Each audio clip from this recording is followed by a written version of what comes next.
Format असतो आपल्याकडे, कुठे आग लागली की माय BMC वरती येतं, इथे इथे आग लागली, लेवल 1 लेवल 2 आपण सगळे पाहत असतो.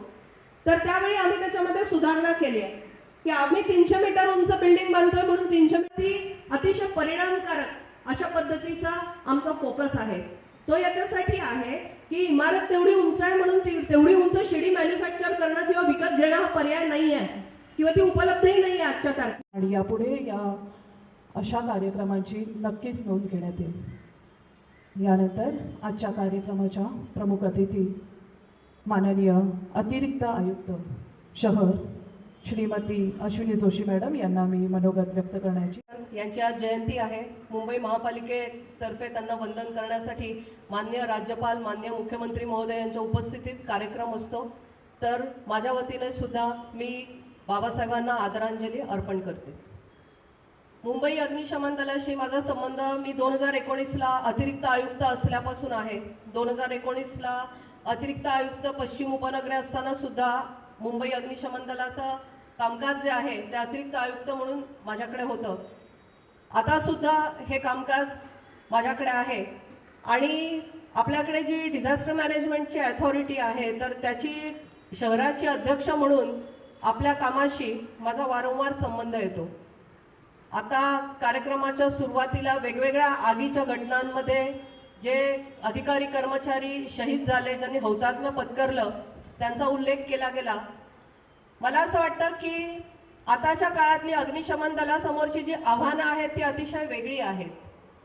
आपल्या CFOना आठवत असेल, घाटकोपरचं होर्डिंग पडलं त्यावेळी आपण 4-5 तास सगळेजण तिथे होतो.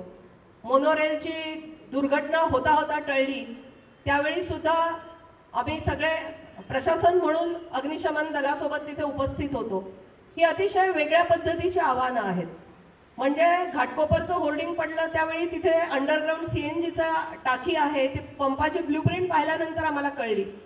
आणि मग त्याच्यानंतर माध्यमं असतील आणि सगळीकडून एक पॅनिक सिच्युएशन तयार झाली की गॅस कटरने ते पटापट कट का करत नाही. आपल्या अग्निशमन दलाचे प्रमुख आले आणि ते म्हटले की मॅडम हे जर मी कट करायला गेलो तर इथे मोठा स्फोट होईल.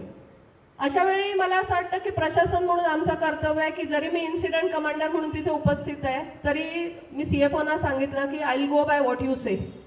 तुम्हाला तो संपूर्ण CNG रिलीज करायचा आहे, त्याच्यासाठी 3 तास लागणार असतील तर आमची थांबायची तयारी आहे. आमच्याकडे भरपूर वेळ आहे. We are not in a panic. तर मला असं वाटतं की हे तांत्रिक काम आहे.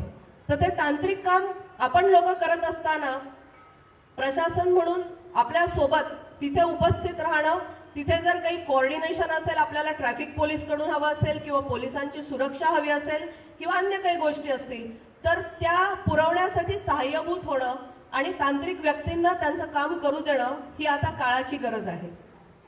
तसाच मी उल्लेख करेन मोनोरेलच्या घटनेचा सुद्धा. मोनोरेलच्या तिथे आम्ही जेव्हा विचारलं की आतमध्ये किती लोक असतील तर आम्हाला सांगण्यात आलं की 103 टन वेट आहे.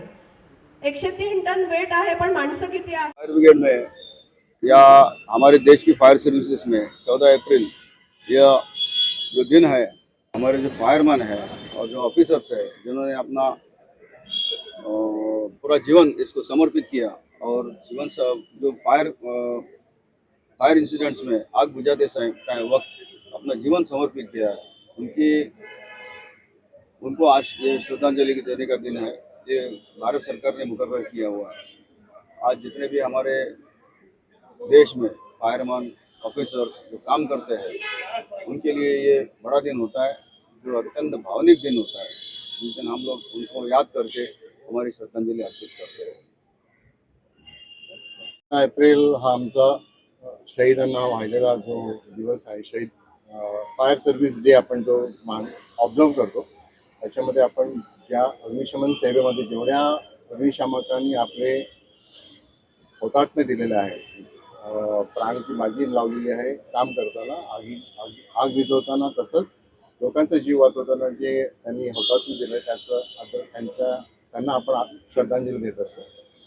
तर हा आज ऑब्झर्वन्स डे आहे.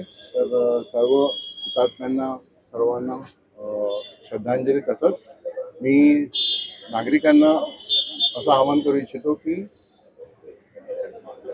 आगीची खेळ करू नका, आगीची सुरक्षितता पाळा, जे फायर सेफ्टी मेजर्स आपल्याला दिलेले आहेत त्याचं पालन करा आणि स्वतः सुरक्षित राहा आणि आपल्या जवळ नातेवाईकांना पण सुरक्षित ठेवा. जय हिंद, जय महाराष्ट्र.